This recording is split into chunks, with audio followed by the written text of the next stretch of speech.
I think it's all collectible, all awesome.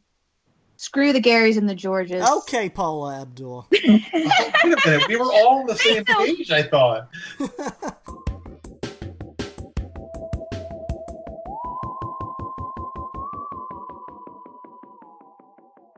Hey, toy family, welcome to the Marsham Toy Hour, where we discuss anything and everything designer toys. I'm Gay Ham.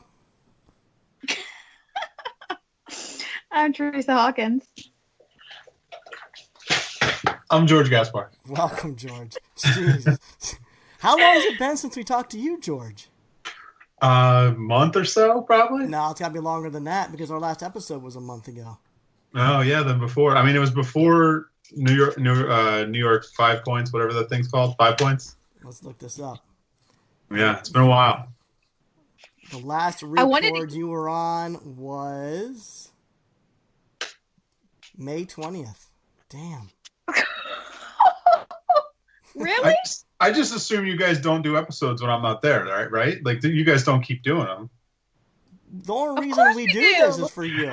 No one would be listening, so we just decide, hey, George isn't recording, let's just not go ahead and record. Let's just don't. There's no other ones other than the ones I'm on. No, every once in a while we take a shot in the dark, but we need George. Well, welcome back, everybody. Welcome back. Yeah, hey strangers. By the way, my name is not Gay Ham. That was an inside joke for anyone who knows what that is in reference to.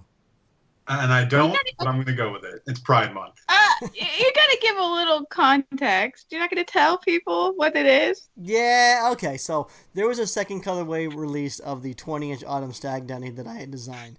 And it's still available, by the way. So it's a beautiful brown and pink colorway. It matches the 3-inch version that was in the DTA Dunny series. And this is the 20-inch version. And the dry brush on this piece is amazing. So we are extremely proud of how this piece turned out. And it's still available at select retailers. So you can go to kidrobot.com, Rotofuji, Martian Toys, Strange Cat Toys, Iron Retro. I believe they're available at some of these places. So it's...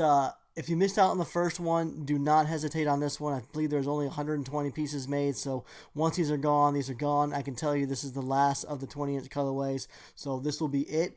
But anyways, going back to the Why the Gay Ham intro. So they made a 360 turnaround video of the latest Dunny, and there was a typo. They left out the R in my name, so it reads designed by like gay Ham. So that's why the Gay Ham in intro. It was the best. Enjoy. I'm sure to you it was probably not the best, but Gary messaged me. It is what it is. There's nothing I could do about it. It's, they did change it. They sent me a new video with the correction, so I posted that on my Instagram. But they kept their boo-boo up on their Instagram feeds. But it is what it is. I think it's hilarious. You weren't the only one. I did receive several DMs actually all week, I think. And you know what? I've actually, in my own signature, sometimes I sign so fast that I have left out the R too. So there are toys out there signed as Gay Ham. I wonder if it was a mistake. We'll never know. We'll never know. We'll never know. So, George, what have you been up to? I think we need to start with you, sir. And the reason this podcast hasn't really been here for a month. That's not exactly true. But yes. When we got back from 5 Points Fest, I had a lot of packing to do. My family and I, we moved to the Pacific Northwest. So we are now living in Washington State. We moved to a small, kind of lakeside city called Lake Stevens. And the reason for the move is I came out here because I accepted a job with Funko. Amazing. Yeah, I'm super excited about it. So I started this week, so I've got a full week on job, and I couldn't be happier. Yay! Well, I think that we should, it's now mentioned, and I think we should now mark that we will no longer be talking about Funko on this podcast because you would like to keep your job. Very much so. Yes, So now Funko is now off limits, so everyone can mark that down. No more Funko. Yeah, there's anyone who knows, there's C&D stuff with this sort of stuff. And I can't be talking about the company I work for. And the same thing, George. I've heard you've been offered to work for toy companies in the past too, and you have turned those down because they had stipulations and contracts and whatnot to where you couldn't even have done Toy Break. Yeah, there was things in the past that I didn't want to give up Toy Break at the time, and I didn't want to give up, making my own stuff on the side. And sometimes real companies demand that kind of stuff. So I was actually worried you weren't even going to be able to do this, actually. So that's cool that they're allowing you to keep doing that. Yeah, I know that was important. That's great that they're allowing me to do that because it was a great offer. And the fact that I could still come here and do this every weekly because I love toys. I love talking about toys. So nothing's going to change. I just work for a different company and live in a different state. Besides that, everything's going to proceed forward. I'm still going to produce my own toys on the side as well as develop toys for Funko. Awesome. It's exciting to do a toy job. A new toy job. Does that, Jessica, just from the other room, said, does that mean he can get us into special events? Like what? Like what special events? Like what? Funko Fun Days? Funko Fun Days at Comic-Con? No. I can't help you with that. How about a tour of Funko when we come up to the Pacific Sure, Northwest? yeah, come on out. You got a place to stay if you guys ever want to come out. There you go. Yep. We got it in. Awesome. Well, congratulations on the new position. That's awesome. Thank you. Oh, you don't even know what the position is? I don't. What is the position?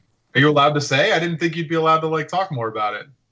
Yeah, I mean, there's no reason I shouldn't be able to. I mean, my official title would be art director. That's my role. Oh. So are you working with? Now, right?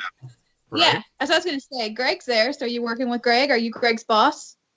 I guess in the hierarchy of things, if people want to picture it that way, I guess I would be a couple notches above Greg. As it should be, right?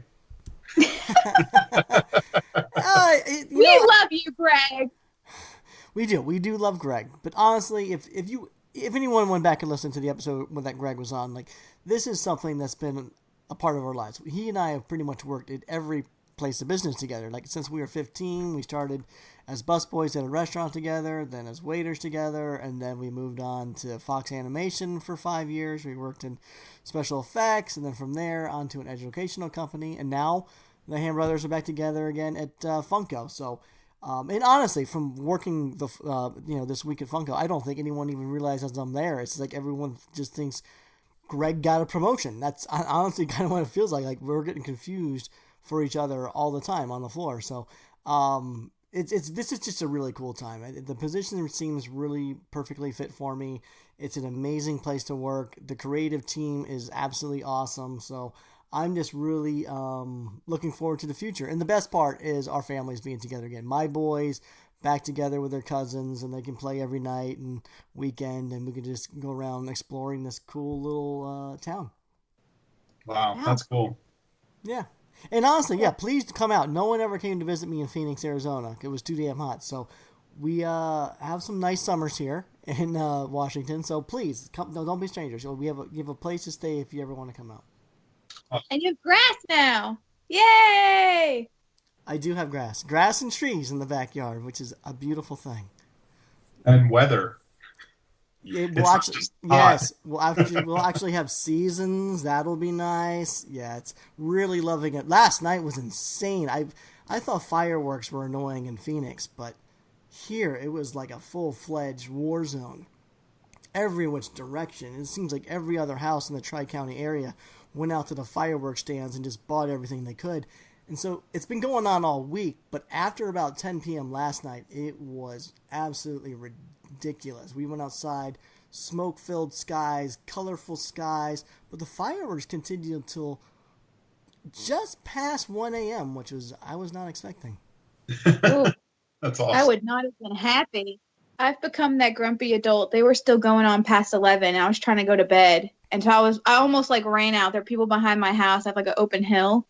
And I almost was that grumpy adult who went out there and scolded whoever it was and been like, it is too late for this. Stop. Go to bed. You can't. By that time, they're probably drunk just shooting these things off. They're not going to listen to you. I think there is a cutoff. Usually it is after 11, but what are they going to do? Someone pops. You know what's annoying is they save the loudest ones for last. That's the craziest part. They want the big finale. Yeah, they do.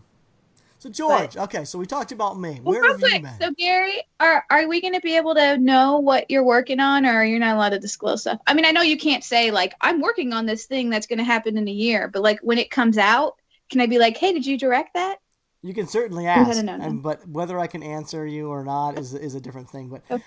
I can't talk about anything until it's been released to the general public, and after that, I should be able to say whether I had a role in something or not. But it's a whole team effort, though. It's just fun when I know Greg every now and again will post and be like, hey, this is a project I've been working on. I'm excited to finally see it out there. So it'd be cool to know. I mean, I guess if you're being an art director, you're probably going to touch a lot of things, but. Right. No, I hear what you're saying, and when I can, I will definitely share some stuff with you guys. But until then, I can't. I certainly can't share anything. But let's move off of me and move on to George. George, where have you been? What have you been up to? Where do I begin? No, I don't know. Where? What was the last? Well, you went to the Vegas licensing expo there. Yeah. Yeah, I mean, there's nothing really to talk about there. It's just that's a meetings show. It's not like your only reason to go is if you're trying to get licenses or talk to to vendors that you already have licenses with, that kind of thing. Right.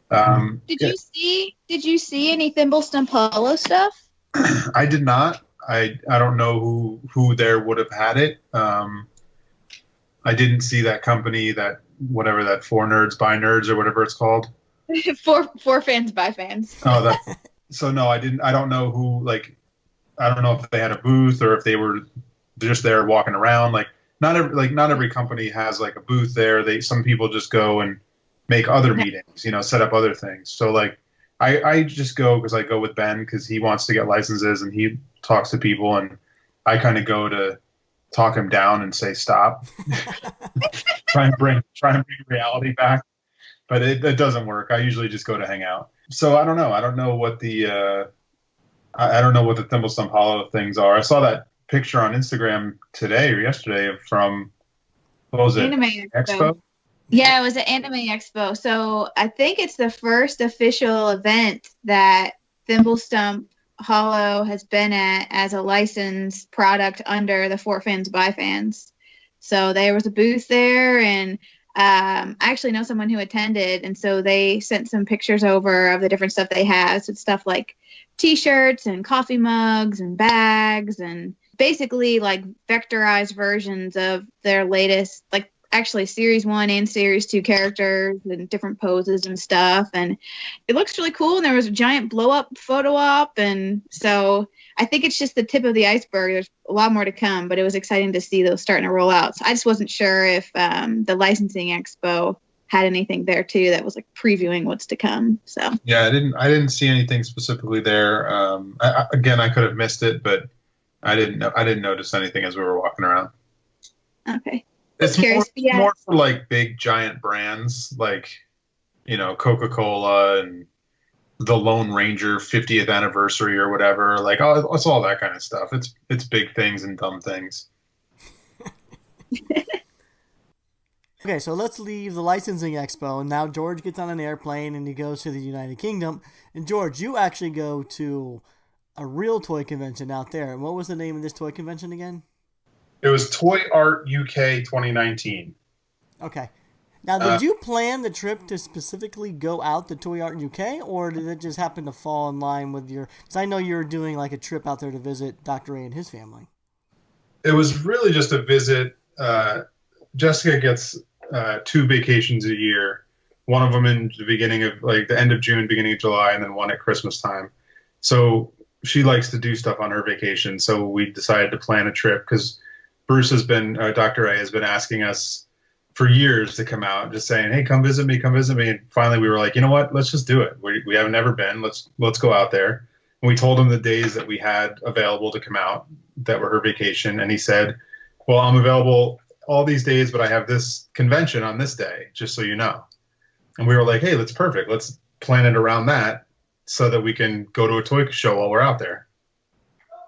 Nice. So we made it work. So we made it work so that we did London first and did the touristy stuff around London, and then took a train up to where Bruce lives and hung out with him for the last portion of it. And during that, we went to the toy show with him.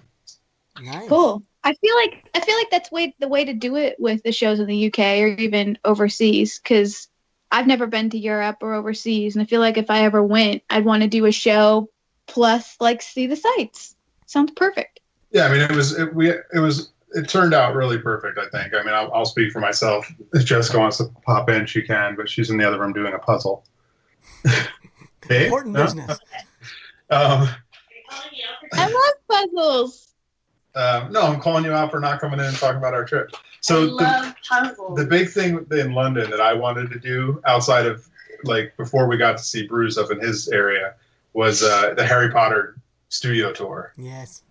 And I'll tell you, that thing is worth the trip alone to see that. Like, whatever with London, it's just a city. Like, it's a city like every other city is, you know, it's old buildings, every story you've ever seen in your life, and then, you know, everything you've seen in movies. It's all the same stuff. But the Harry Potter studio tour, holy cow. It was pretty good. Like, I think George said that someone was like, oh, we spent 8 hours there. And I was like, how could you spend 8 hours there? We spent 8 hours at this place. Open to close. They had to kick you out. But is it where they filmed? Is that what it means by studio? Yeah, so it's on the studio lot. So the Warner Brothers studio is about, like a half hour outside or maybe 45 minutes outside of London. It's where the studio is actually located, where the sound stages are.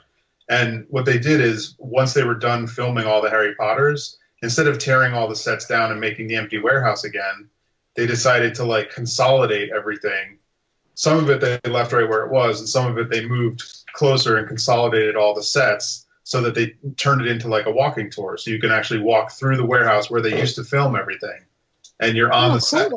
So, like, it opens and you're in the Great Hall, and you're standing in the Great Hall that they filmed in. Yeah. Oh, cool. So it's amazing. And then, like, you go behind it and you see, like, the fake wall, you know, like, you go behind the Great Hall and there's the back of the wall, you know, made of fiberglass and foam.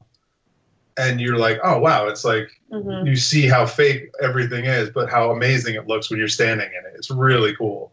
And then it was also kind of nice because we did a, like, private tour, not a private tour, but it was like a 15-person tour. And the tour guide, like, went behind the rails and, like, kept bringing up the props to us so we could see. And so that was, like, kind of cool. Like, we got to see, like, the actual Harry Potter scar or the scar on his head or any, like, costumes or anything. She would bring it up and, like, show you everything. Cool. And so that was kind of nice as well. Oh, and it's everything. Like, it's tons of the sets. It's, like, every prop, every costume, like, everything is in there. Like, there's one cage of stuff where they didn't know where to put it, so they just, like, made this cage in the middle of the room and just jammed a bunch of stuff in it. Yeah. It's really cool. It's like, if you're a Harry Potter fan at all, or if you've ever even, like, even if you've just watched them casually, it's worth seeing this stuff in person. It's really cool. I'm actually curious, Theresa, is this the first pop culture thing that you're probably familiar with? Oh, good God. Of course I know Harry Potter. I know more than Harry Potter, though. Well, of course you do, but most of the stuff that George and I talk about is stuff that 40-year-old guys seem to know about. Like, so Harry Potter is something that you're very familiar with, I would assume. Oh, yeah. I grew up reading, and I went to all the book releases, like, as a kid. Like, I remember me and my friend at the time, we went, and we got to stay up till, like, midnight to wait for the book to release. Okay. Oh, yeah. This is, like, my childhood. I love Harry Potter. Did you dress up? Yeah. Hermione? No, I would wear, like, Harry Potter glasses. I didn't get, like, full on into it. I'll never forget, though, we had this debate with this girl over how to say Hermione's name, because this was pre-movie. And we were, like, full on debating. We were like, no, it's Hermione. She's like, no, it's Hermione, or whatever. I don't know. We would sit, and this girl, this, like, random stranger, and I would just debate about how to pronounce stuff. I didn't know. I like that you probably read the book calling her Hermione. Yeah. Then Hermione. I thought it was Hermione or something like that.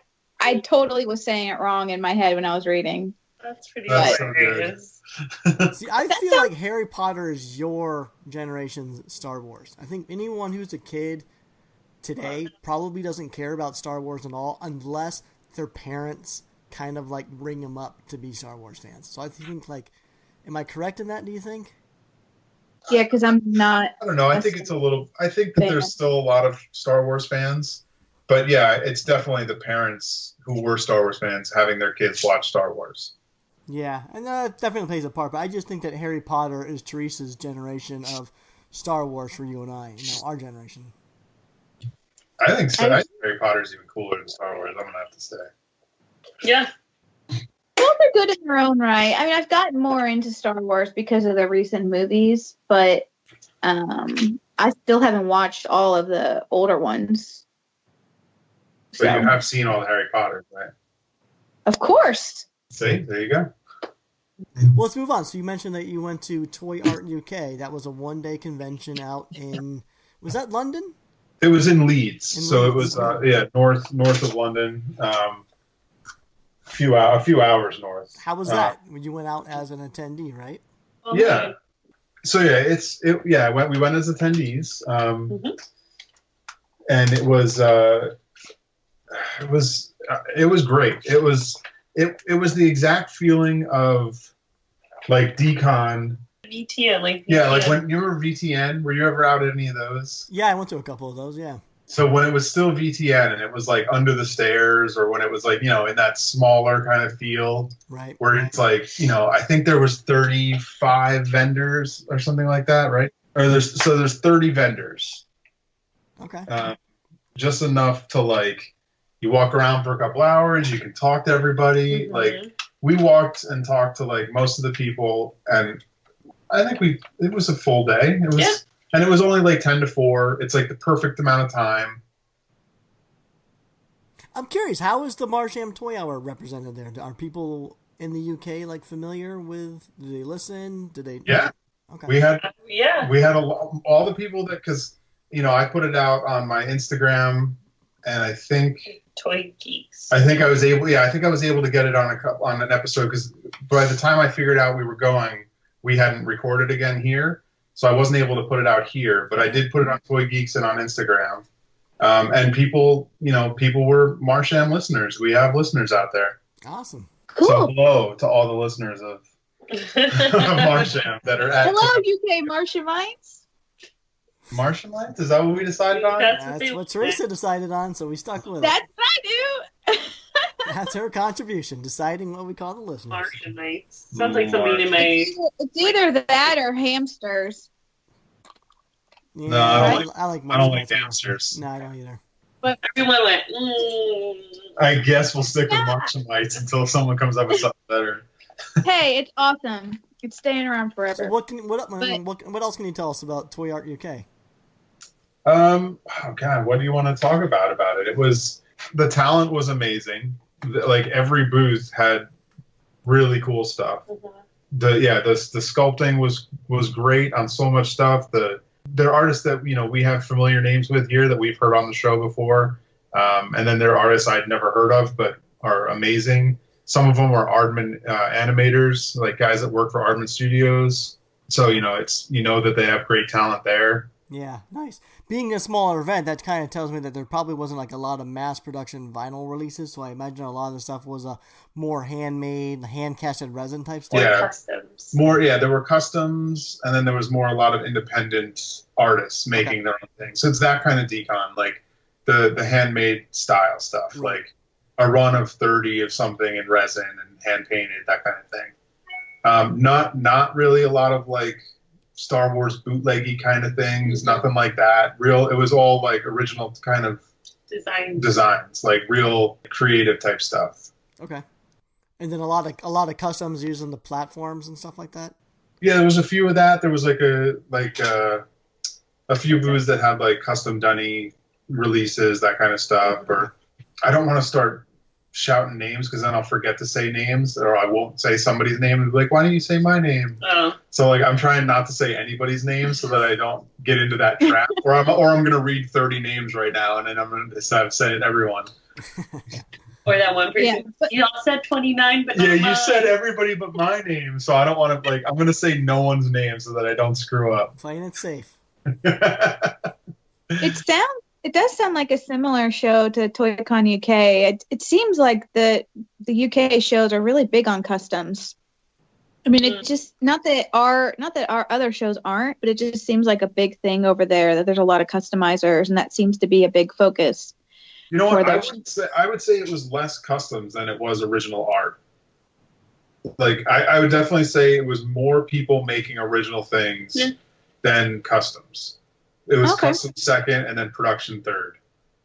But yeah, it was. I mean, it was people making hand runs of their own character and really being like real creative with it. Nice. Cool. I put up a few pictures on my Instagram for anybody that's interested. You could see. I think I put it up there, right? Mm-hmm.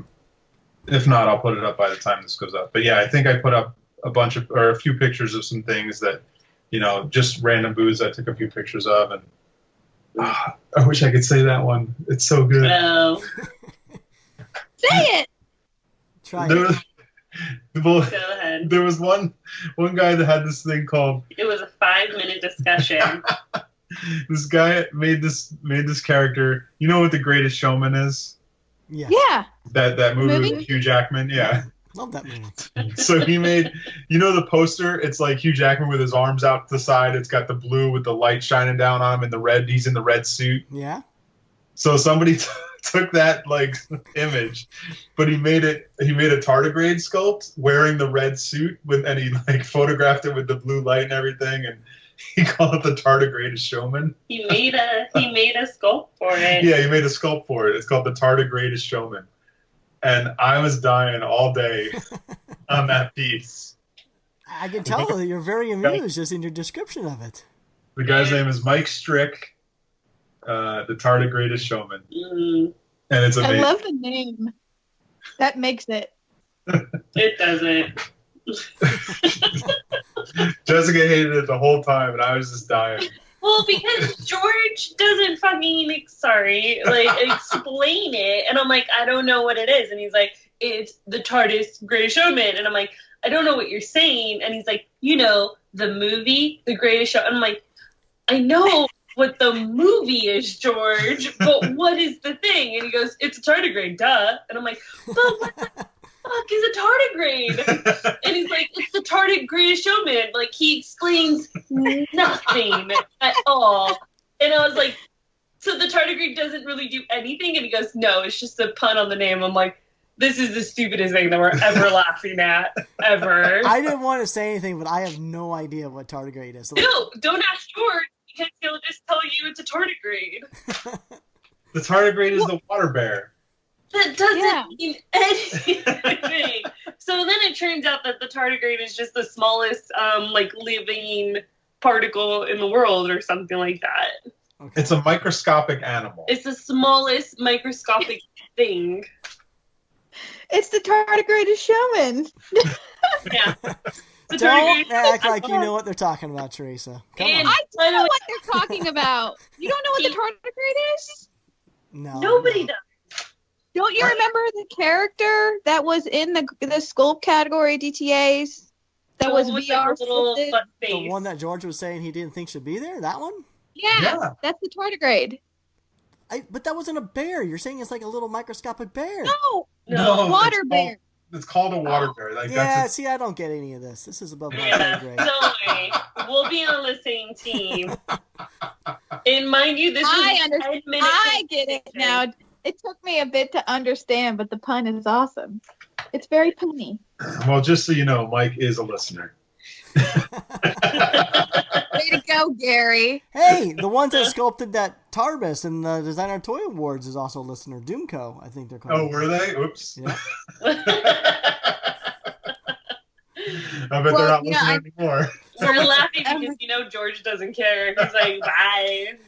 This actually transitions really nicely to something that we saw on the Marsham Toy Hour Facebook group. Someone posed a question on there. So let's segue to that. So the question the listener had for us was, are resin figures equally as collectible as vinyl figures? So what do you guys think about that question? How would you answer it? That's a solid question. That's a dumb question. It's... It's like, are they equally as collectible? If you collect resin figures, then what is it? A figure is collectible if you collect it. Who cares what the material is? The material, here's the thing. Material does not matter one bit. It's on your shelf. Who cares what material it is? It's preference. Yeah, like if you like resin, then it's collectible. If you don't like resin, you're probably not going to collect that thing. Yeah, it's really personal preference, right? It's a personal preference. Some people prefer a production piece. Some people prefer resin. Yeah. It's sometimes less about the material and more about the quality of the piece in general. Sometimes, but I'm a material person. Like, if it's in resin, I'm probably not going to buy it. I mean, if you ask Sideshow, they're going to tell you resin's collectible. Right. Well, think about everything that Chris and Amanda do in resin. I have a crap ton of resin around here. Exactly, and it doesn't matter. And to me, it's not like the fact that it was made in resin versus vinyl wasn't as much of a consideration for me. It was more about, do I like the thing? Like, but I don't care so much of whether it was made in vinyl or resin, or even some things are made out of PVC or whatever, Japanese made, Chinese made. At the end of the day, it's more about the character and the design and the quality. Honestly, it's more about the quality of it than the material used to make it. Because at the end of the day, if it's a really crappily done resin or a crappily done vinyl, I'm not going to want it. But if it's done really well and it's really cute and I like it, I'm not going to sit and go, oh, but it's resin. I'm not going to do that. I'm going to want it because it's cute. You're saying this very adamantly. It's true though. I can't believe you're like a material snob. No, it's not true. I totally agree with you. If it's something I like, but resin would not be my go-to material. I just love the feel of vinyl and it being a toy. For some reason, when it is resin in my brain, it's more statuesque, more of a maquette than it being a toy. But there are plenty of toys that prove me wrong in that case, though, because I do own some resin, but I would much prefer it to be vinyl if possible. There is something to be said about vinyl giving it more of, I guess, that true toy feel, because it is production and there's articulation usually and like a certain look or whatever. And resin is different. I mean, it is a different type of feel. So I guess it's more of a production. You can have production resin. Yeah. I don't know. I get it. I'm looking around my room and I can see what you're saying, but at the same time, like at the end of the day, when I'm going up to buy something, it's not coming down to a material choice. Like I wouldn't go up to a booth and look at something and be like, oh my God, that's awesome. I really, really want that. But then not buy it because I found out it was made in a certain material. I hear you.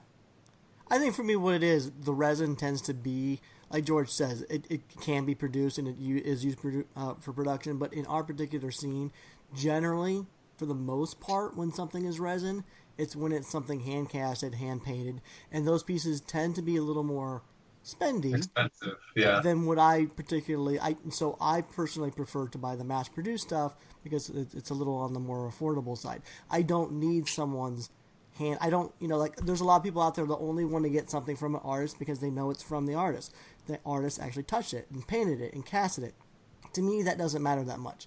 I will be just as happy with a mass production piece for, a quarter of the price. So no, I 100% agree with that. If I had a choice if I was at a booth and there was the original, say, resin run, and then they got it produced later and I could buy it for half the price, I'll probably end up leaning the vinyl. Because a lot of times in that case, too, sometimes the production piece is better from a quality standpoint. Yeah. Because they've learned and enhanced it and done it in a production quality. So yeah, I mean, if it came down to a choice like that, I totally see that. I totally get that. Yeah, I mean, so I guess to answer this question, I mean, yes, it certainly, resin is equally as collectible as vinyl. It all depends what the toy is, who's producing it, and what have you. Yeah, and I'm kind of in your camp, Gary. I think that to be a real, I got in trouble saying this in the past, so I'll try to be a real toy, and by that I mean to feel like an actual, like something you buy in a store. It's to me, it's made out of plastic. It's got to be vinyl. It's got to be PVC. It's got to be ABS. It's got to be plastic. It's got to be produced. There's something about like a toy made out of a toy material, and to me, resin is a prototype material because in the industry I work in, we produce prototypes in resin. Right. And then when you're ready to go to production, you send that to China and then you get your piece back. So it's not a finished toy until it comes back from China in a plastic. Until then, it's a prototype in resin, and that's all you have. So to me, those are more prototype materials. You realize, though, this is coming from someone who sells resin things at his booth. Yeah, but they're not toys. They're not finished. Those are just sculpts that I'm selling. Those aren't like finished toys. If it's not finished to me until it's produced. I get that to an extent.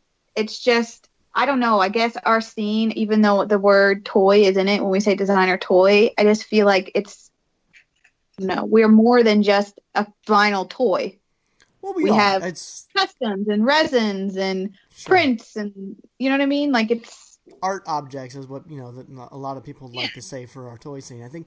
But I think a lot of those resin producers, if they had the choice to mass produce whatever they're making in resin in a vinyl form, probably 90% of them would choose to go the vinyl route instead of resin. For sure, but I feel like the direction our scene has gone is a lot of people start with resin because it's something they can do on their own from home. They can produce low runs. It's a way to kind of hone in on their craft and their sculpts. And so it's just kind of like the way in for a lot of people. So what you're saying is as a prototyping stage. I mean, but I don't look at all my little resin minis from Chris and Amanda and think I collected a bunch of prototypes. I don't know, prototypes are valuable. They're definitely not, and that's why this is a thing of opinion. I certainly don't look at any of the stuff that you own from Chris and Amanda and see it any differently. It's just because their stuff is hand painted and handmade. Like, that's generally why I don't buy that. It's just too expensive, which is why I love that they're working with like Cardboard Spaceship and Scribbles Ink. Like, I can buy that stuff. It's more affordable. You realize the minis are only 18, Gary. Okay, you got me. I don't know what to tell you. Like, maybe I am a material snob. I don't know. I love vinyl, but I do think that Chris and Amanda are the anomaly. They're not their stuff is $18, but those are the really tiny pieces. Yeah, Theresa, if you made them out of PVC, they'd be $2. Okay, well, whatever. I like them. So you should, and they're great, and they're worth $18. They're actually probably worth more than that because the amount of time it takes is probably way more than $18. So you're getting a good deal by getting those at $18. Yeah, that's true. But I get it. I mean, if the question was back to like was it from an artist standpoint, like an artist asking like, should I produce in resin? If the question's around that, I mean, I don't personally see anything wrong with it, but I think you all make a good point that it, like, at some point, if you can get to vinyl, that's great. Because people like that and people are looking for that. And from people who are about cost, right? Being able to offer, like, you think about certain artists out there, they have a assortment, right? They have stickers up to like postcards, and then they get into pins and blind boxes that were produced up to like the expensive hand painted one-off custom-y stuff, right? So if you can get to a point where you can have that range, then you can kind of target everyone.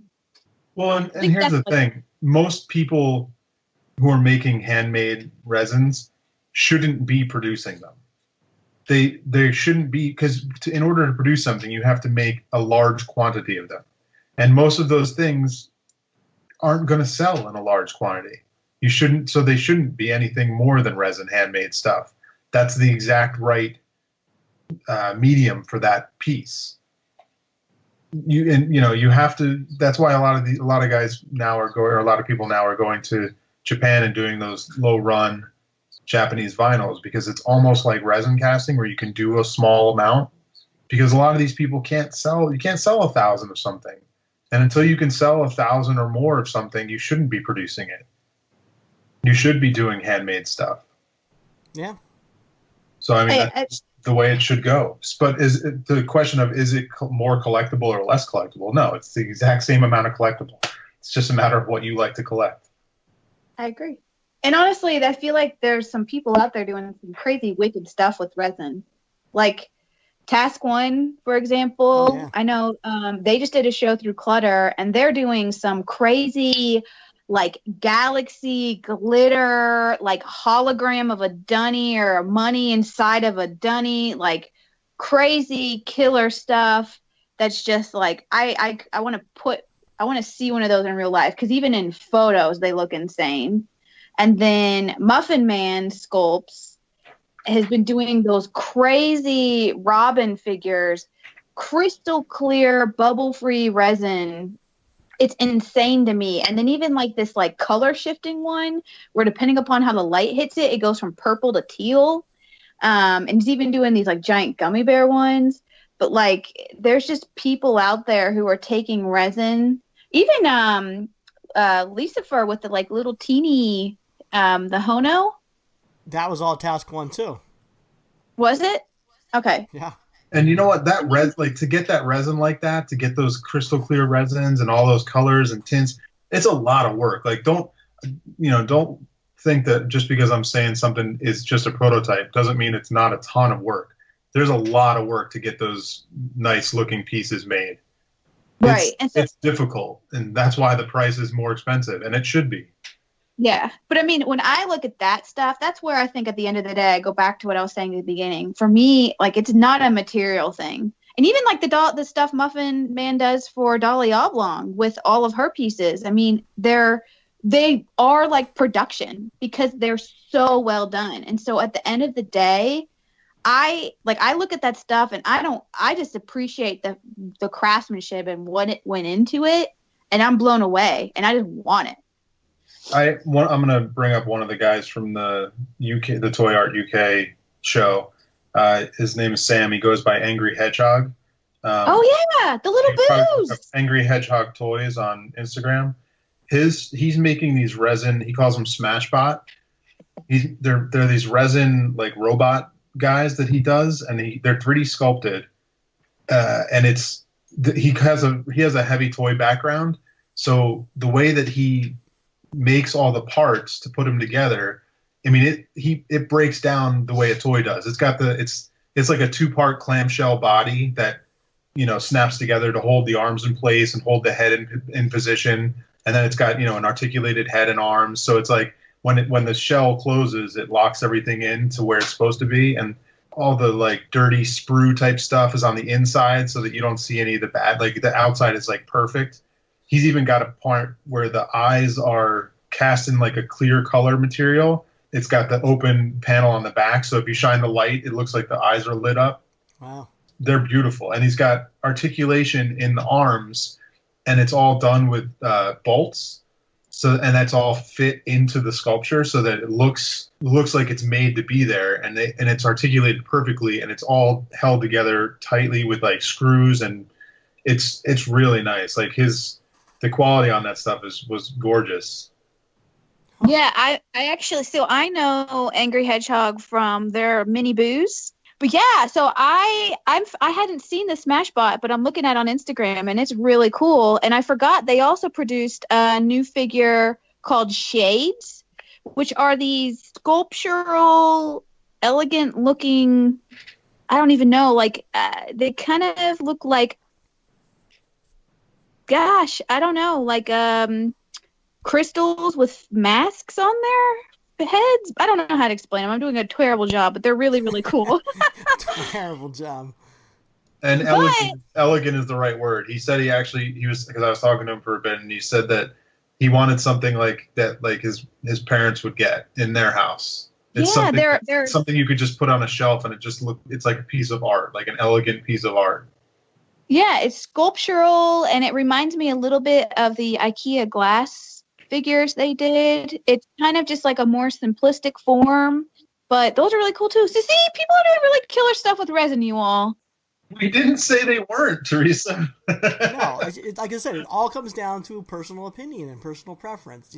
Resin isn't my thing, but there's a lot of people who are into resin, and especially for the design objects. You're talking about the pieces that are for someone who wants to have this beautiful, gorgeous, like shiny object with different, like I think of the Scott Tolson's, Shard Dunny. Like they're casting that in resin, and they're getting some amazing treatments for it. Like the last one they call, I think Versace, had all this gold flaking on the inside. It doesn't appeal to me because I don't see that as a toy. That's like a really cool design object that you place on your shelf, and it looks beautiful. But I want something that looks like a toy.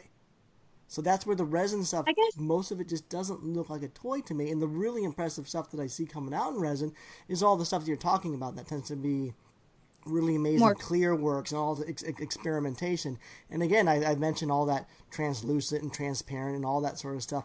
That doesn't appeal to what I personally collect, but I can appreciate it. And you're right, it's phenomenal when people can achieve it with a level of the expertise that we appreciate. That's all. Look, I think it's all collectible, all awesome. Screw the Garys and the Georges. Okay, Paula Abdul. Wait a minute. We were all on the same page, I thought. You all, I don't know. I feel like you all are saying, like, these are cool, but I hear, like, butts in your tone. There's too much butts. What's that thing that George says that you've been saying a lot, Theresa? It's not for me. Resin It's not for me. And isn't for me. that's not me saying. I stole that from Chris Reiniak. Okay. Chris Reiniak. It's not for me, Theresa. But is it equally as collectible as vinyl? Certainly. But, like, if you made, like, cute little miniaturized, like, characters of your characters, like, people will be all over it. But I get That's it. the thing. If I do ever do that, don't come back on me and say I'm a hypocrite or something because I said it doesn't. I would still make it if resin makes sense for that release. Like, I like resin. I need to have it have that toy aesthetic that I'm going for. It's kind of it's you all. There's the appreciation side, and then there's what you like to collect. And your part of your scope of collecting is material. Not per se. I own plenty of resin pieces. It's just not my go-to. Has any of your stuff been produced in resin? Aside from the Autumn Stag shelf?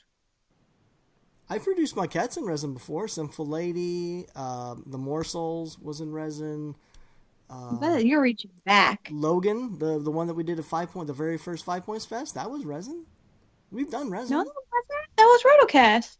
Yeah, rotocasted resin. No, wait a minute. That's resin. Theresa. What? No. Yeah. That's resin. No. Yes. No, it is? Yes. Wait, anytime you rotocast is resin? No. Rotocast is the process where it's spinning and it's like slush casting where you're spinning it and it's splashing around the sides of the mold. That's what you're talking about for the rotocasting.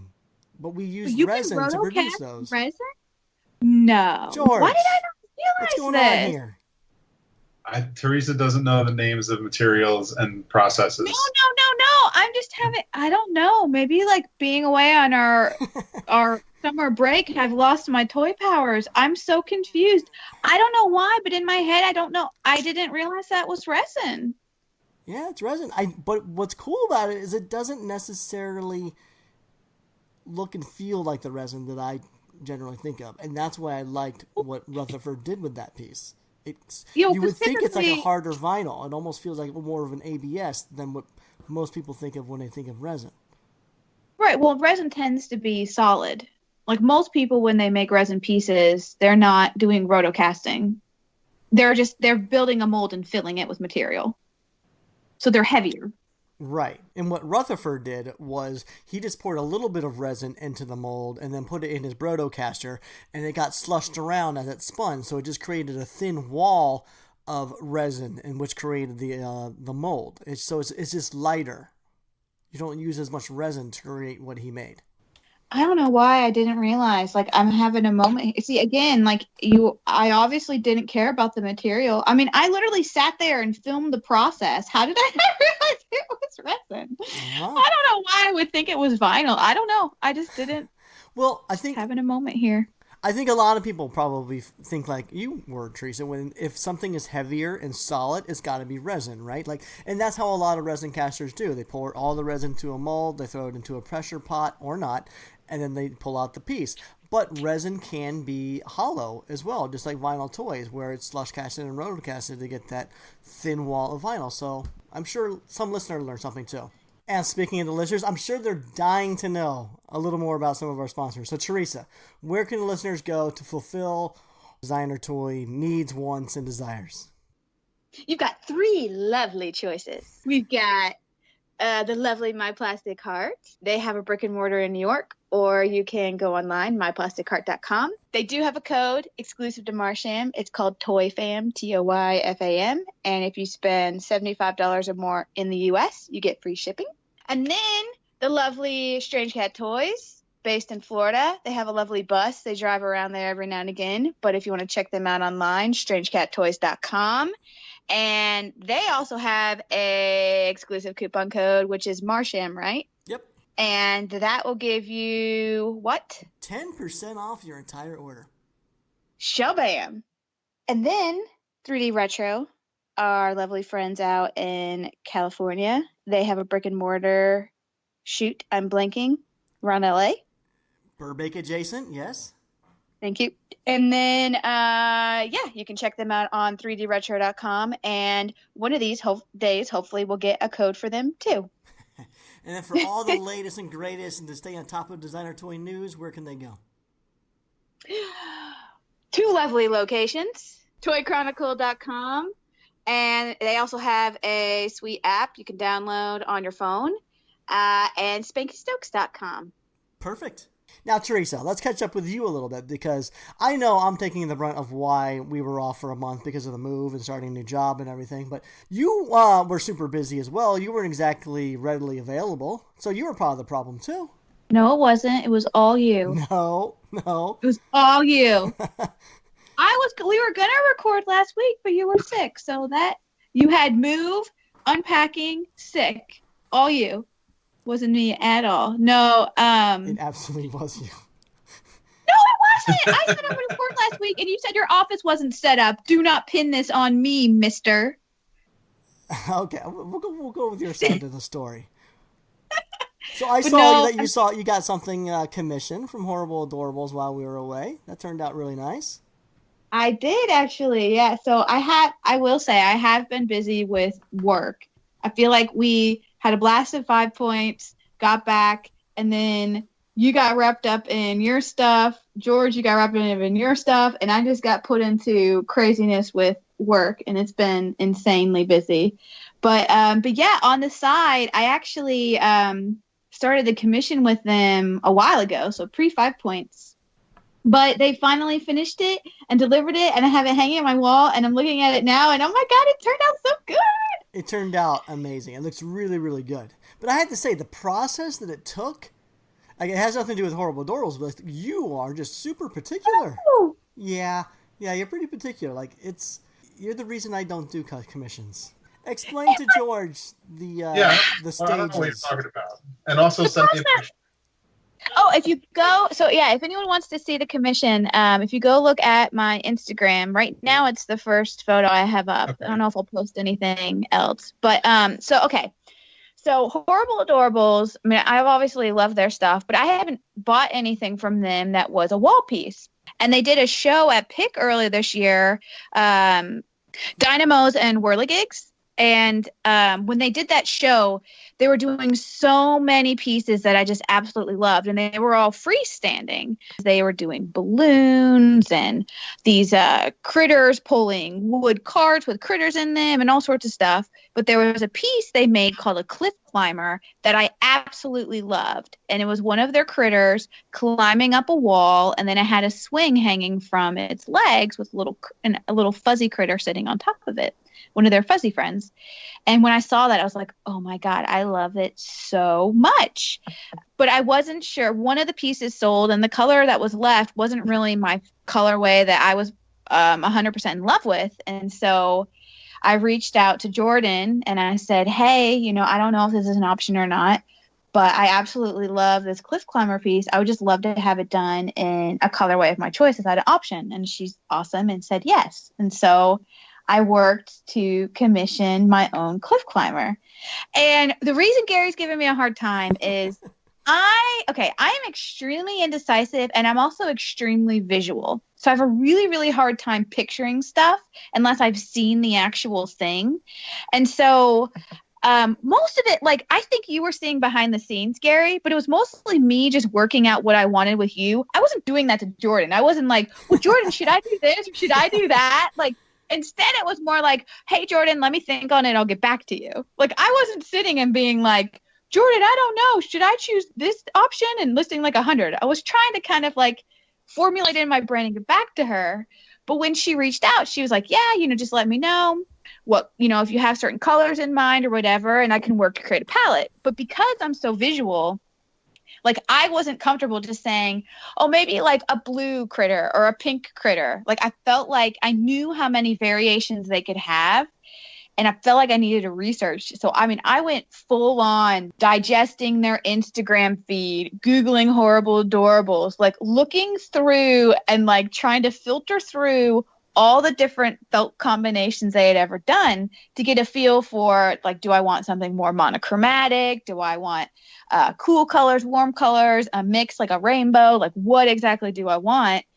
And because I'm so visual, I felt like I needed to see it. So, I was even like, I was going into Photoshop because I have Photoshop because of work. And I was like taking a photo from the show of a cliff climber and like hacking in different color palettes so I could visualize it. It was pretty crazy. But I ended up finding a piece that I really loved. And so I just sent that to Jordan and said, I finally figured it out. Like, this is the color palette I want to use. So I just sent her a reference photo of a previous piece she did a while back, and she just matched that. So there was You make it sound so innocent, George. It's exactly like what she said. She was going into Photoshop, sending me all these different combinations. Like, what do you think? And it was so many images. And I'm glad, Theresa, this was all like your behind the scenes sort of stuff and how you were trying to figure out what you were going to tell Jordan, because I can't imagine many artists willing to deal with all that sort of stuff. So that's awesome that this was all behind the scenes stuff. And it was fun to see, from my perspective, to watch you as a collector go through and filter and just the bucket filling and Photoshop and all the different felts and all the different colors and going through all of her Instagram. Like, you were deep diving, like you said. And so it was interesting for me and funny, very funny for me to watch how much of a struggle this was for you. And that wasn't just enough. It wasn't just enough to get the felt color. Then, like, a month later, I feel like, I get a photo, I wake up in the morning to just my phone is blown up to probably 20 images of just eyes. Blue eyes, green eyes, glitter eyes. Which one do you think would look the best? I'm like, oh my God, it was just, you're very particular, Theresa. No, that wasn't me though. So like, I didn't go and say like, hey, Jordan, show me all the eyes. No, Jordan just did it. She's a sweetheart for doing that. She is. No, like she didn't say like, hey, like, she didn't just say, hey, what eye color you want? She just said, hey, here are all the options. And so she just sent them all. So I was like, but crap, the problem was it was just the eyes sitting in her hand. Right. So I'm sitting here and I'm like, I can't picture those eyeballs with the material very well because I'm visual. So then I was sitting and trying to Photoshop the eyes onto my Photoshop palette. And at the end of the day, I told Jordan, I was like, look, I'm super indecisive. I'm super visual. Like, I'm trying really hard here, but I'm struggling. I said, instead of me picking an eye now, is the eye something you do at the end? Is there a way that you could show me the eyes once you've laid the felt on the figure? And that's what she did. She said that was not a problem. And the whole time, I will tell you, the whole time I was like, Jordan, please don't hate me. I hope you don't hate me through this process. I know I'm indecisive. I promise I'm trying to be good. And she said I was okay. So I tried. She's being nice. I think anyone else you probably would have driven insane. Like, but luckily, like, the Horrible Adorables process is fantastic for this on-demand sort of approach. So for them, it's not a problem. I laugh because I know how a lot of other artists are, and this would not fly with them. No, but then I didn't say send me all the eye colors, and I didn't say send me a photo of every felt color you have or anything like that. It just took me time on my end to digest. And then she ended up sending me photos of the critter, like almost complete with the eyes on it. But I was even still struggling a little bit then because there was because there's a little piece of felt she adds around the eye at the end. Yeah. And I was like, is the lighting okay? Like, can I picture this like on my wall?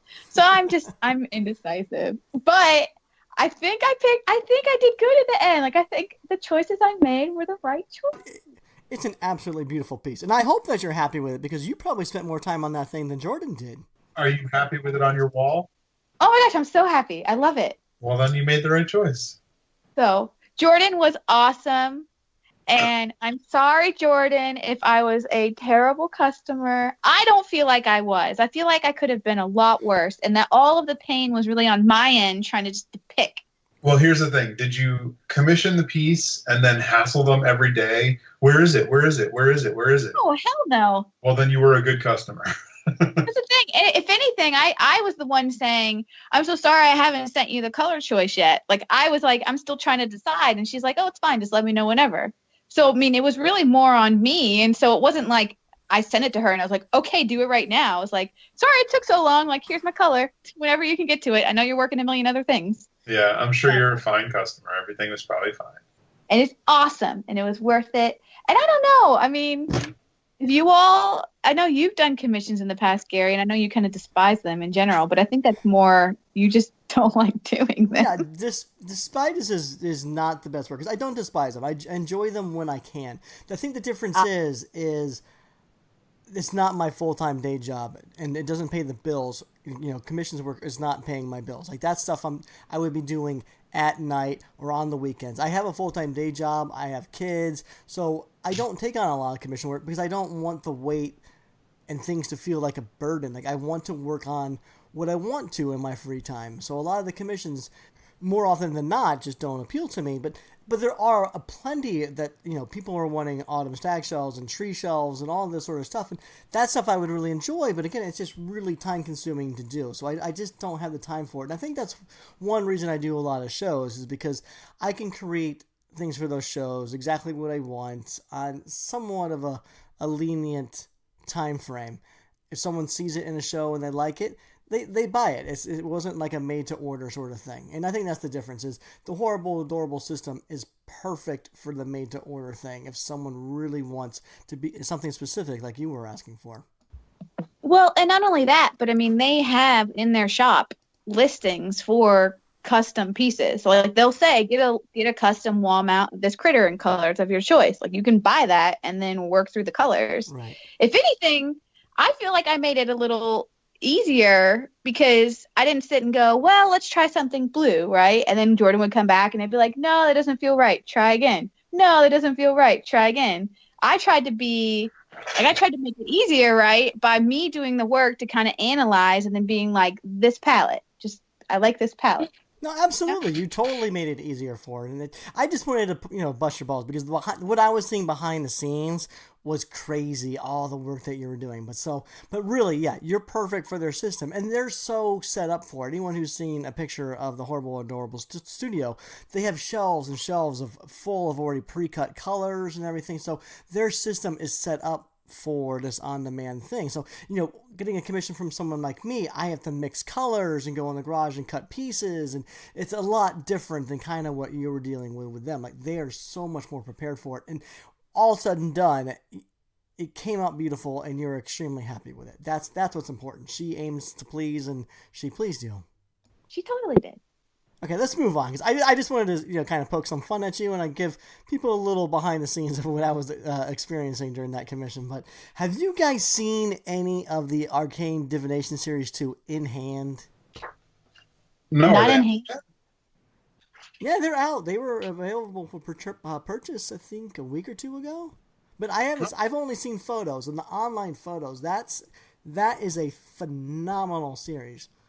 J. Rue and all the artists that were involved in that series, you all knocked it out of the park. Like, they pushed the Dunny platform further than I ever expected and thought that even Kid Robot would allow the platform to be pushed. I mean, a lot of these pieces could probably be almost original sculpts in and of themselves. But what I like about it is, yeah, the platform is really pushed, but at the same time, because they're all using the Dunny platform, the series feels very cohesive because of that, versus if they just let all these artists do their own individual sculpts.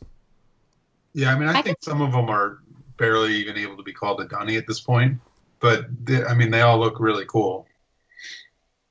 See, I know actually we posted that in the group, some photos of it, and I think there's always going to be mixed feelings about pushing the dunny form. You know, I think there's people out there who prefer it just the shape kind of as is and more pad printing or maybe some subtle sculpting. And some people feel that really pushing it and sort of masking the dunny shape makes it not a dunny anymore.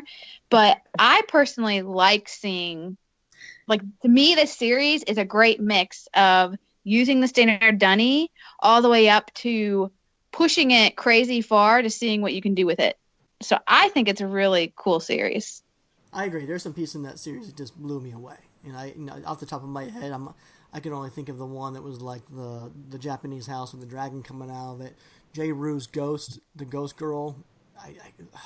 He almost looks like a double casted resin piece where the trees are on the outside and the ghost is floating in the middle. And the fact that they executed that in vinyl it's beautiful. It looks gorgeous. I have not seen it in hand, but the online photos, they have it's a clear dunny with a slight fade of fog on the bottom with trees printed on the outside. And I think there's a few different versions of it. I think there's a chase version. Yeah, there's three.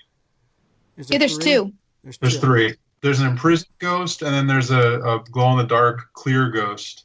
Right. Okay. So there were the main one, and then there was two variants of that one, Theresa. So there were a total of 3 using Jesse's design with the ghost in the middle. But I have to say, congratulations to J. Rue, all the artists involved, Kid Robot for amazing execution. It's an absolutely gorgeous series. It's going to do extremely well. So, well done.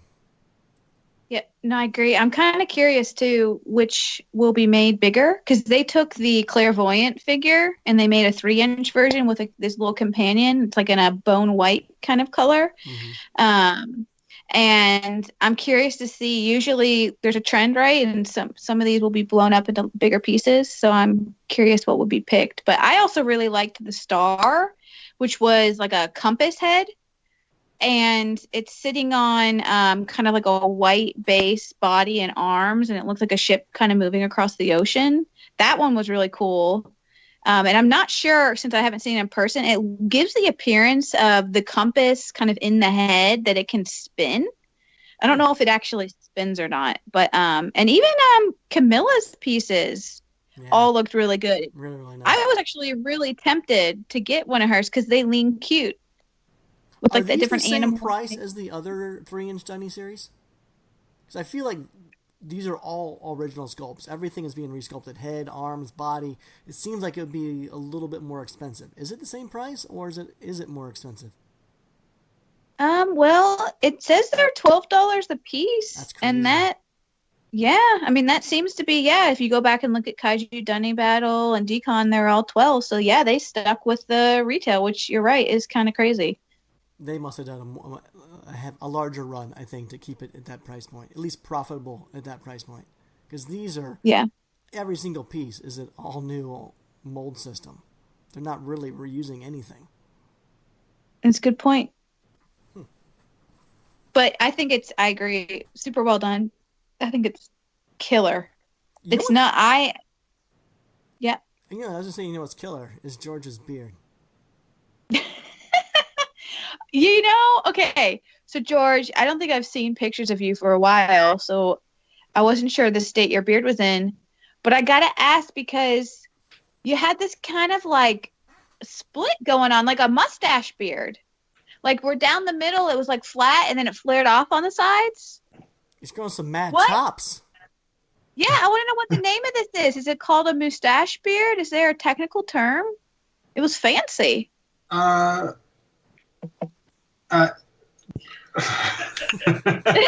Did Jess make you do this? Jess, did you make him do this? No. No? How are you liking the beard? Hold on. Wait, she's coming in. I mean, it's almost like you could make little ponytails out of it, George. What's the question? Are we talking about his beard? Yeah. Yeah. So how did it evolve into this shaved down the middle, long sides thing going on? He just did it. Like, I think we were about to leave on our vacation too. It was like 2 days before vacation, and he comes out and like the middle's gone, and I was like, okay, because he used to say like, oh, you have to have fun with it. It's an evolution, and I was like, okay, like whatever. And then I was like, oh, okay, so like, but you're gonna get rid of that before vacation, right? And he was like, no, this is what it is. And I was like, okay, like, whatever, like, I can't tell you what to do. And then, then he got a couple compliments on it, like on vacation, and now he thinks it's like the best thing that's ever happened. He's like, I told you people love it. And I was like, well, just because the girl at the Harry Potter museum with the shaved head complimented your beard doesn't mean it looks good. It's a good look. It's almost like you'd been growing your beard out and you thought, I'll go back to being shorter, and you started the process and then you changed your mind and were like, oh, this is a mistake, so I'll just stop here. It definitely wasn't a mistake at all. And then then we saw like a guy in one of the things that we were walking around with Doc A and his family, and this guy had a really sharp, it was like George's like mutton chops, but like sharper and refined. And George just looked at me with the gleam in his eyes, and I was like, and he like looked at me, he's like, that's gonna be next. And like he's already planning out like the things that he needs to shave, and I was just like, okay, like it is what it is. It is what it is. Like it I don't know. You need an Instagram beard evolution account, George, where you can just document the journey of your beard. No, I think you guys all spend more time on it than I do. No, not really. Even I went out with one of my girlfriends today, and she asked me, so what's up with your husband's beard? And I was like, you gotta ask yourself. Like, I can't. Why did you say anything? Because what's she gonna be like? What's up with your beard? Yeah, they just did. Yeah, but you look like I don't know what you look like. What do I look like? Like you belong on like a sailboat, like, but like an 18th century pirate boat. Like Captain Gordon, like the fish stick captain. Yeah. Like with like little high-waisted suspenders with buttons. Are you still going to have this thing at Designer Con, George? No, it's probably going to evolutionize. Who knows what it'll look like by then. They'll wrap it, like grow it long, then wrap it around the ears and all this weird stuff. There's guys that do that. Don't, shh. I think like his proudest one, have you told him about your rat tail that you're like the most proud about? It's a monkey tail. Oh, sorry. And I'm not most proud. That's just the one you make the most fun about. Proud of that one. He's like, oh, did I ever tell you about my rat tail? Monkey tail. So wait, you basically did like a long skinny beard? No, it was a literal monkey tail that went from one side of his face, wrapped around his lips, before it could connect to one side. I bet you can Google monkey tail beard and it comes up. That sounds gross. And then the other side was like shootling. Was it shaved on the other side? Let me see if you can get. But it was a legit monkey tail that wrapped. Or Google monkey tail beard. You'll see him. Oh, that is ugly, George. Right, and he's so proud of it. Please don't do that. That's so weird. It's actually hilarious because it looks like a G for George. No. There you go. Double G. There we go. No, worst. I already did that one. I don't need to do it again. Yeah, no, you don't. There's some I can live with. This one is not that thing. That's not the one. Wow. Listen, guys, I just live here. I'm in George's world. I just live in it. So right now it's just kind of sideburny. It's kind of mutton chop sideburn. It's like a 18th century sailor captain. Yeah. Fishing guy. When is the beard competition, George? Oh, I'm not doing this. He's in a doing that. competition Okay. of one. I thought that's what you're growing this thing for. No, there's like they just had one in 2019, so the next one would be 2021. Listen, guys, no, I'm not there's one thing you need to know about George, and he's the most motivated person ever. Go back and do your puzzle. You really set your mind to a goal, and you really go for it. Sarcasm. I miss you, Jess. me. Get out of here. Get. Right, what else? What else happened in the last month or coming up that we have not talked about? There was some. What is it? Who's the artist that does the skeleton, half inside skeleton thing? Is it Jason Hearst? Jason Freeney. No, the famous artist. It's Hearst. Hearst, yeah. Oh, yeah. So there was 2 Hearst pieces in Leeds when we were there for the toy art thing. Oh, I saw you post pictures of that. Yeah, so we got to see those in person. Those were pretty amazing. They were huge. Wow. Or the one was huge, and the one's a regular size marble statue. Jeez. But imagine like a marble angel like you'd see in a cemetery, but done with the Hearst thing, with like the half skeleton, half muscles carved out of it, like on like a real marble angel. Wow. It was amazing. It was really cool to see in person. That's cool. But we were making the joke that look how big Freeney got here in Leeds. I've been seeing they're making big giant Freeney statues as well. Are they? Yeah, they're like the how big that the Ron English stuff has been going. Now they're making Freeney stuff that large. Good for Really? them. I think it's through Mighty Jacks, but yeah, I've seen several photos. If you just go to Freeney's Instagram account, he's going big. That's awesome. Yeah, he's blown up. I've seen that. Yeah. I gotta go look. I'm telling you, I feel completely out of the loop.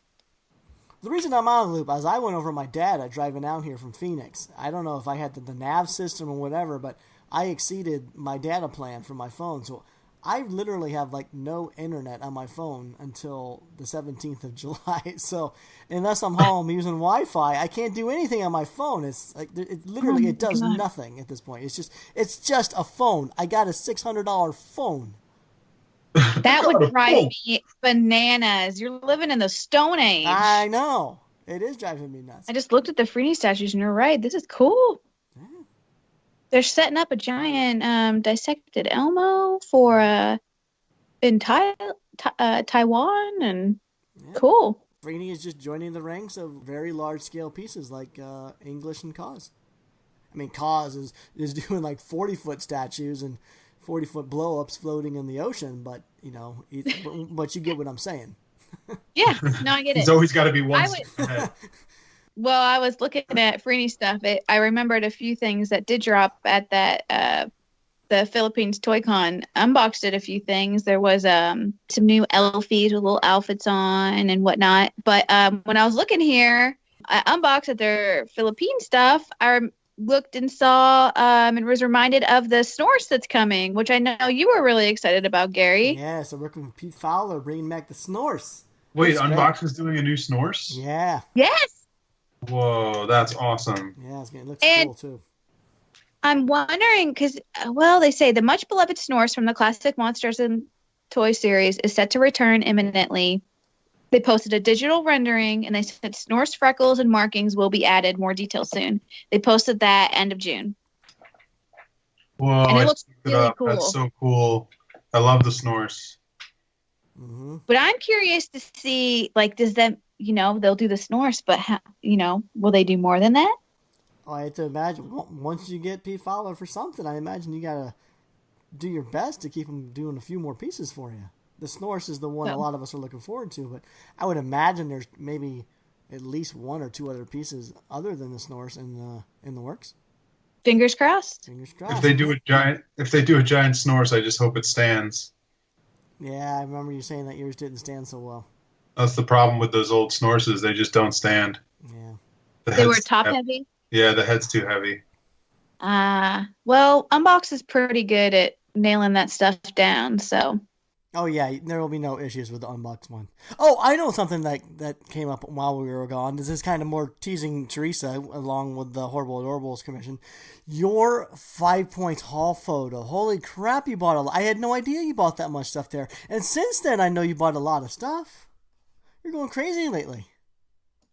Oh, I know. I don't look at my bank account sometimes because... But where are you even putting this stuff anymore? That's what I'm concerned with. Like, it's just going to start taking over your house. You're running out of shelf space. I know you're out of shelf space. So where's all this stuff going? It's just on the kitchen table for now? I was gonna say the picture I took of my haul was on my table, and that hasn't moved. Can we talk It's about just how long it took you to take that photo? yeah, you were poking I fun of like me. how people probably think that Theresa just, oh, I'm just going to position the toys real fast here for a haul photo and take a pic. In your picture roll, how many pictures do you think you took before you posted it to Instagram? The funny thing is, I actually set it up once, took some photos, and didn't like it, so I did it all over again. And I think, oh gosh, 50? Oh, God, no, there's way more than that. You sent me that screenshot, and it filled the entire screen. There must be 70, 80 maybe? It's insane. I part of it might just be me, and I'm a perfectionist. But I mean, I will sit and work to get it all right, and like I go to set it up, and then I realize like one picture doesn't look like it's looking at the camera, so I might shift it, and I'll play around with the angle, like get them all positioned right. I don't want the weird to be weird glare, and I want like, do I position it above or like head on, and like it's process. I don't know. I think other people are probably not like me. They just put it all on the table and take a picture. Yeah, no one is like you. But as far as haul photos, that was by far the best one. So you do take really nice photos. Yeah, well, thank you. But yeah, no, I have toys all over the place right now. Work has been so nuts that I haven't even had time to think about toys or organize or even look at news. So it's like a forever on the to-do list item is organize and get more shelves and figure out Yes. my toy situation. You know what you need? So, You need an one of these autumn days. stag doorbell. This would be a nice segue for me to talk about my collaboration with Horrible Adorables again. So anyone who didn't hear the last episode, there is a collaboration that's going on with Horrible Adorables. They reached out to me because they wanted to create their version of the autumn stag that I did. So they've taken the autumn stag, Chris made it out of wood, and they've covered it in their amazing felt scale treatment, and it is gorgeous. It's an absolute fantastic piece, and just like my original Autumn Stag, it'll still house all your minifigures and everything. So it's a one-off creation. It's only available through a GoFundMe account that Horrible Adorables has set up. I think it's go to GoFundMe and search Autumn Stag Dorable, and it should show up. They are looking to raise $3,000 for the World Wildlife Conservation Network, and all proceeds will go to that charity. Minus some GoFundMe fees and shipping fees, but otherwise, all the proceeds are going to the charity, which is fantastic. A $5 donation will get you an entry to then be placed in a raffle to win the piece, and you can win it. It's not a raffle to win the right to purchase it. You will win it and you'll receive it for free if your name is drawn. So a $5 entry gets you in. For every $5 you donate, you'll get an entry. And if you donate $25 or more, you'll receive a cute little enamel pin that I designed. So let's say you pledge $25, you'll receive 5 entries into the raffle plus the enamel pin. So that's pretty cool. So if you want to win the chance to win something really unique and really cool and help in the wildlife out there while you're at it, this is your chance to do it. So please go to GoFundMe, search Autumn Stag Dorable, or we'll put the link to it in our show notes. So I have entered for it. I've actually debated going in and adding more because we've saw it at 5 points, and it is a really, really cool piece. And the fact that it's not like you said, it's not like a lottery where you enter and then if you're chosen, you have to pay, $300, $500, whatever this piece is worth to own it, you get the thing. So right. It's a really cool thing. It looks fantastic. I wish I could enter it, but it'd be very weird if I entered and won it. It'd feel rigged. So I don't get the pleasure of owning that awesome piece. I think you can enter it and it wouldn't be rigged. It's going to be a random number generator. I know, but it's just how people would perceive it, I think. Just make sure you pay $25 so you get your pin, too. I better get one for free. I would hope so. Oh my gosh, I just saw, I'm sorry. I'll stop. Did you guys enter it under a fake name? Did either one of you see the Super 7 Peanuts reaction figures they're having coming out for San Diego Comic-Con? Reaction figures? Yeah.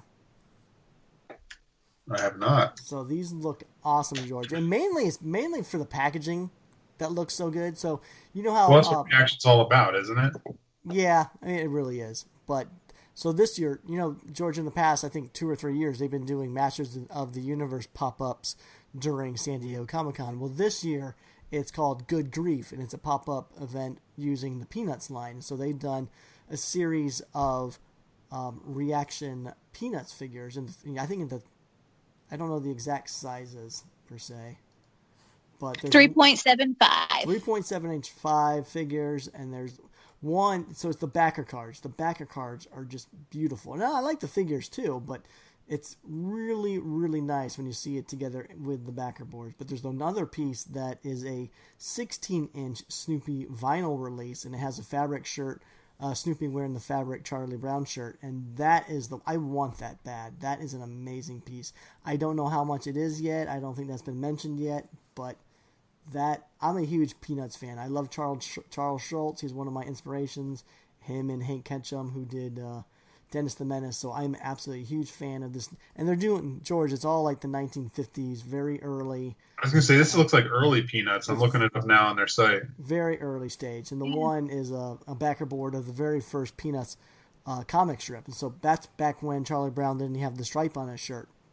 So these are just really cool. And I think the ones with the black backer boards, I think those are going to be available after the pop-up event at San Diego Comic-Con. But I believe if you want the special Charlie Brown one with the white backer board and first comic book release and the large-scale 16-inch one that I mentioned, I think those are only going to be available at the pop-up event, which is taking place at San Diego Comic-Con this July 19th through the 21st.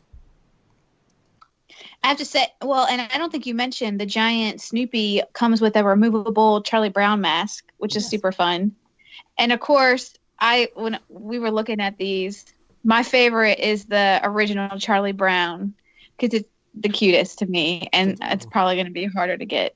Yep. So, but they're fun, and I agree. Like, I typically would want to pull it out of the packaging, but I feel like this is one where you might keep it all together or buy two, like keep one for the packaging and one to pop out. Yeah, I think if I could, I would just buy two.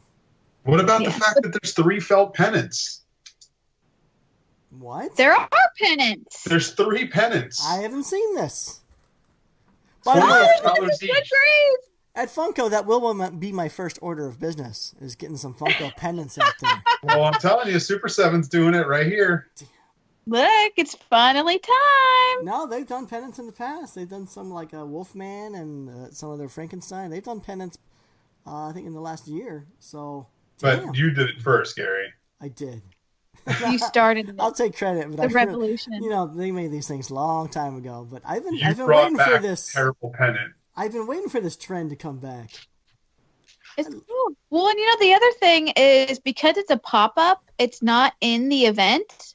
So if you're in the area, you can go. It doesn't require a Comic-Con badge. Oh my God. I need that yellow Charlie Brown one. And the Good Grief. Sounds like you need to make a trip down to San Diego. I can. I'm working. But yes, I need these. I didn't think I would ever need a mule, but I need a mule. Who's going to San Diego? Hit me up. I need a mule. One goofball. Don't keep that in here, but he offered to help, and I'm sure he wouldn't mind trying to stop by. It's not exactly near the convention center. It's what, 5-6 blocks away, George? It's a walk. It's up the street. It's up the street a bit. Yeah. Well, all you can do is ask the question. Maybe he's already gonna go. Are you eating? Yeah. I figured we were cutting this part out, so I was throwing some gummies in my mouth. Oh, okay. Have you all tried this new Gummy Factory brand? No. I highly recommend the Gummy Fun Mix and the Soda Pop gummies. They are fantastic. Not familiar. I'll stop eating. I'm gonna just laugh one in my mouth, and then I'll wait till the end for the rest. Okay. I'm still thinking about those pennants. I'm trying to think if there's anything else for San Diego that I know we've talked about it before. We still have next week to talk about that. We got some time. Yeah, I mean, there's still news filtering in, but I know we're not going to see a ton of designer toy stuff. which is not a designer toy event. Well, really, the only designer toy person going there anymore is Andrew Bell. What's he bringing? I do know he's going to have a new giant kill cat. I'm trying to remember the name of the colorway. Is it habanero pepper or something like that? Ah, I did see that. Yeah, that's nice. And it's the giant size, the king size kill cat. So that's going to be a big piece. Yep. I think he's... Pretty Retro still has a booth there. Oh, do they? What are they releasing, George? I have no idea. As a project manager, you should know this. I know nothing about release dates. Huh. Well, we were talking about tuned. we were talking about the Thimble Stump booth at Anime Expo, and I do know there's a plan to have one at San Diego, so that'll be interesting. And usually Chris and Amanda also pair up with Cardboard Spaceship there and do some other stuff. I think he was teasing some new resin minis on his Instagram stories, so okay. I don't know. We will see.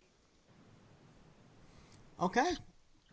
I think we can start wrapping up. Oh, there's one thing that I wanted to point out that the Toy Chronicle did this. I don't know if it was this week or last week, but they did a really cool article on the 5 important tips to protecting your brand. So I thought it was an important read. And so anyone who is looking to start making toys and producing, especially if you're wanting to create a brand and eventually get into licensing and all that sort of stuff, protect your brand. I'm not going to go through it here, but go to the Toy Chronicle, scroll and find that article and learn up. That's it. Cool. All right, guys. It's been good talking to you. Talk to you in August. Oh, wait. I forgot one more thing. Okay. When we were out in I think we were still in London at this point, we found a toy store called, is it Hamleys or something like that? Hamleys. And it's like 5 stories tall. It was like a huge like department store, toy store. Wow. And it was awesome going into a toy store again. But I also they had an exclusive, what are those guards called? You know, like the changing the guards with the big bear hats on, the big tall hat. Changing of the guard guys. I don't know. I don't live in Europe. Whatever. British guards. They had an exclusive Lego version of them, and they had an exclusive Playmobil version of them. So I got 2 toys while I was out there. Nice. It's like FAO Schwartz UK style. Yeah, it's like Toys R Us, FAO Schwartz UK. Like, yeah, but I think I've been in the store before. I think they had one in Dubai, and I didn't know that it was like a UK store. So I think it's originally a UK store. It's called Hamleys. Hold on, let me get the package. So HAMLEYS. I'm going to the Google. Nice. That's it, Hamleys. Wow, never heard of him before, but yeah, this is Gary Hamleys. Huh. Interesting. All right, let's wrap this up. It's 8:00 here in Seattle. I have another hour and a half of daylight, which is crazy. Sundown at 9:30 here. Ridiculous. It is crazy. It's amazing. Actually, it's dark. It's getting. It stays lighter there than here, and we're always like the lightest on the east because we're right along the time zone area, and it's usually dark little after 9. Right lately. Yeah, lately we've been at the playground till almost 9:30. Which is past the kids' bedtime, by the way. I don't like this. This new time change really is screwing up the kids' bedtime because they think, you know, how everyone thinks, sundown, that's bedtime. So now it's sundown here at 9:30. They think they can stay up late. So on occasion, we let them stay up a little later, but we need to start cracking down on that. All right, so let's wrap this up. This has been why don't each of you take a brief moment and let the listeners know where they can find you. Theresa, go first. Sure. Theresa Hawkins, if you all want to check me out, find me on Instagram. My username is tmhawk24. George. You can find me at Double G Toys on Instagram, and that's enough. But I do want to say thank you to Bruce and Brian and Max for having us invade their space and show us an awesome time while we were out there in the UK. Thank you to Toy Art UK for an awesome show and having us in there. It's very cool. Nice. Very cool. All right, I'm Gary Ham. You can find me at superham.com or Gary Ham on Instagram. Otherwise, this has been the Marsham Toy Hour. We're going to try to get back to doing this every single week. Not because we have to, but because we want to. All right, so until our next transmission, we're signing off. Bye. Bye.